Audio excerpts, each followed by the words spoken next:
Hotel black रोज का रहस्य भाग 7। क्या आदित्य अपने मिशन में सफल होगा या ब्लैक रोज क्लब उसे भी चुपके से पकड़ लेगा। 1। आदित्य का संघर्ष और विक्टर रॉय का गहरा नेटवर्क। विक्टर रॉय की गिरफ्तारी के बाद आदित्य को यकीन था कि ब्लैक रोज क्लब का अंत हो चुका था, लेकिन जैसे ही विक्टर का नेटवर्क कमजोर हुआ, एक नई साजिश ने सिर उठाया। आदित्य ने महसूस किया कि विक्टर रॉय सिर्फ एक मोहरा था और असली खतरनाक तत्व अभी भी बाहर हैं। आदित्य ने अपनी छानबीन जारी रखी और पाया कि ब्लैक रोज क्लब का नेटवर्क कहीं अधिक गहरा और व्यापक था। रॉय का गिरोह केवल एक अंडरवर्ल्ड गैंग था, जबकि असली संचालक अंतरराष्ट्रीय स्तर पर काम कर रहे थे। 2। एक और मास्टरमाइंड। आदित्य को यह भी पता चला कि विक्टर रॉय के बाद एक और बड़ा नाम सामने आया था, राजीव चौधरी। राजीव चौधरी, जो एक प्रसिद्ध व्यापारी था, असल में ब्लैक रोज क्लब के एक और गहरे खिलाड़ी के रूप में काम कर रहा था। चौधरी का नेटवर्क और भी विशाल था और उसे काले धंधों से लेकर राजनीतिक धक्केशाही तक सब कुछ कवर करने में महारत हासिल थी। यह अब आदित्य के लिए एक नया खतरा बन चुका था। 3।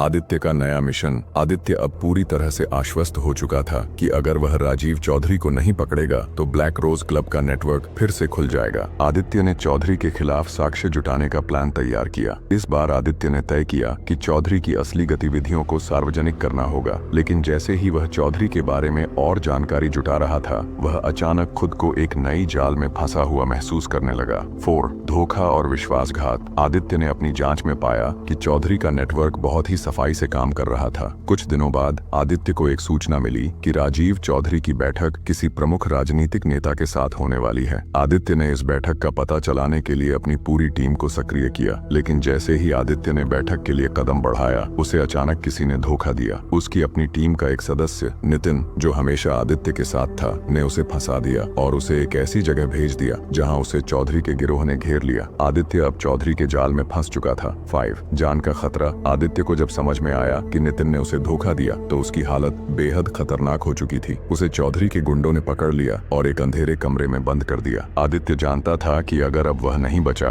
तो ब्लैक रोज क्लब का जाल उसे भी अपनी गिरफ्त में ले लेगा। हालांकि आदित्य ने अपने आत्मविश्वास और सूझबूझ को बनाए रखा। उसने किसी भी तरह से अपने हाथों को छुड़ाया और खुद को चौधरी के गुंडों से बचाने का प्लान तैयार किया। 6। अद्भुत पलटवार। आदित्य ने चौधरी के गुंडों को धोखा देकर वहां से भागने का तरीका निकाला। उसने अपने विरोधियों को गुमराह किया और अंधेरे कमरे से बाहर निकलकर पुलिस को बुलाने में सफल रहा, लेकिन चौधरी और उसके नेटवर्क को पकड़ना आसान नहीं था। आदित्य ने अब अपनी पूरी गुप्त रणनीति बनाई और चौधरी के खिलाफ एक सशक्त अभियान शुरू किया। 7। अंतिम संघर्ष। आदित्य ने अपनी रिपोर्टिंग और पुलिस की मदद से राजीव चौधरी को पकड़ने के लिए एक निर्णायक कदम उठाया। एक रात आदित्य और पुलिस ने मिलकर चौधरी को उसके एक छिपे हुए बंकर में घेर लिया। चौधरी ने भागने की कोशिश की, लेकिन आदित्य और उसकी टीम ने उसे धर दबोचा। चौधरी की गिरफ्तारी के साथ आदित्य ने ब्लैक रोज क्लब और उसके अंतरराष्ट्रीय नेटवर्क का पर्दाफाश किया। 8। कहानी का अंत या एक नई शुरुआत। चौधरी की गिरफ्तारी के बाद आदित्य को एक बड़ी जीत मिली, लेकिन उसे यह महसूस हुआ कि ब्लैक रोज क्लब का नेटवर्क जितना सोचा गया था उससे कहीं ज्यादा जटिल था। आदित्य अब जानता था कि यह जंग कभी खत्म नहीं हो सकती। ब्लैक रोज क्लब का असली जाल शायद और भी गहरा है और अगले ही पल उसे कोई नया चेहरा सामने आ सकता है। आदित्य के लिए यह सिर्फ एक खत्म हुई कहानी नहीं थी, बल्कि एक नई शुरुआत थी।